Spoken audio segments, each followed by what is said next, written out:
Abigail Blackrick in Benzonia today, speaking with Louis Yock, Executive Director of the Benzie Area Historical Museum. Louis, the Benzie Area Historical Museum has a very unique history compared to most community historical museums. How so? Well, most towns and villages and cities in Michigan were founded for economic reasons. That, the lumber mill was there or was on a waterway or it had a bay. But Benzonia was founded as a religious colony.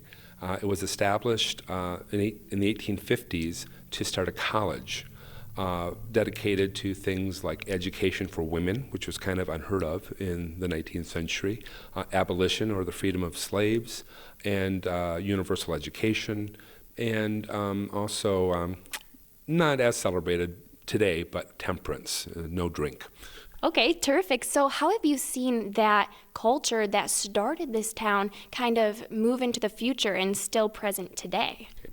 It's a very good question to ask because actually that idealizing of education is still very prevalent in the Benzie area. It's very unique, especially among the women here. You will find a very large degree of the women here went on to receive PhDs in the 30s and 40s and 50s. So their dedication to education of all people, and especially the education of women, played a very important role, and it's still being affected today. Wow, that's terrific. So a historical museum is really an important staple, I would say, in any community to let them know the history. But how would you say specifically in this area, this museum plays a large part? It's, the usual way, the field trips come here and everything.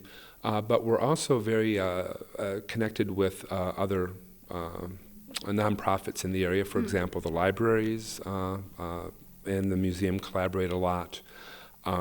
We have in fall an annual fundraiser with Habitat for Humanity. They have their Festival of Trees here. The community band comes and performs in the summertime.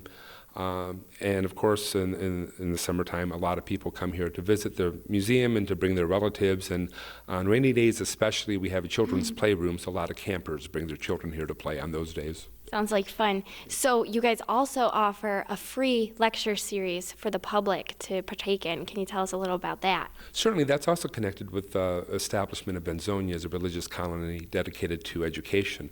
We have what we call the Benzonia Academy Lecture Series, which is held on the second Thursday of every month, 4 o'clock in the wintertime here at the museum, 7 o'clock at the Mills Community House across the street. The Mills Community House, of course, being the last remaining structure of the college.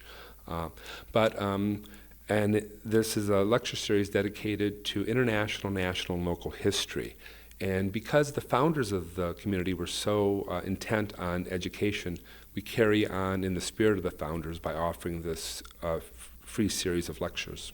That's great. And there's also a history connected to the settlement here with Civil War veterans. Can you tell us about that? Correct. It was a congregational religious settlement dedicated again to freeing the slaves, abolition.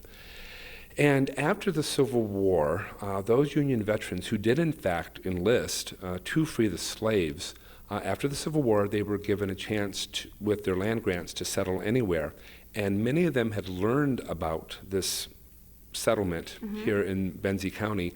And so we have a lot of our original settlers being Civil War veterans because they knew if they came here, they would be surrounded with like-minded people and would have a lot in common with them. Absolutely. So this is just all a little part of the rich history you can indulge in here at the museum, and you can see the artifacts. How do you typically get those artifacts donated? Who gives them to you? Largely the people from the area. The people here are very dedicated to their history, very passionate about that. And so when somebody finds something or somebody comes across something they think would be important to have in our collection, we have a collections committee that meets once a month. And we talk over whether or not it would add to our collection if we need it. Do we already have them? Or is the thing being offered actually a better example of something we already have? And so then the collections committee determines whether or not we finally accept it or not. Great. So how is this museum funded? Because if I'm correct, you don't charge anything for people to visit. It's strictly by donation basis. Correct. Visitors are encouraged to give a donation, but you don't have to. But again, because the people here are so proud and dedicated to their history, we fund ourselves solely on the subscribers of people who join the Benzie Area Historical Society. They're the ones who support the museum and all of its programs and events. Terrific. And Louis, if somebody would like to get more information, if they would like to visit the Benzie Area Historical Museum, how can they get that? They can go to our website, www.benziemuseum.org, or they can go to our Facebook page, Benzie Museum on Facebook. Great. Thank you so much. Thank you. In Benzonia at the Benzie Area Historical Museum, I'm Abigail Blackrick with My News 26.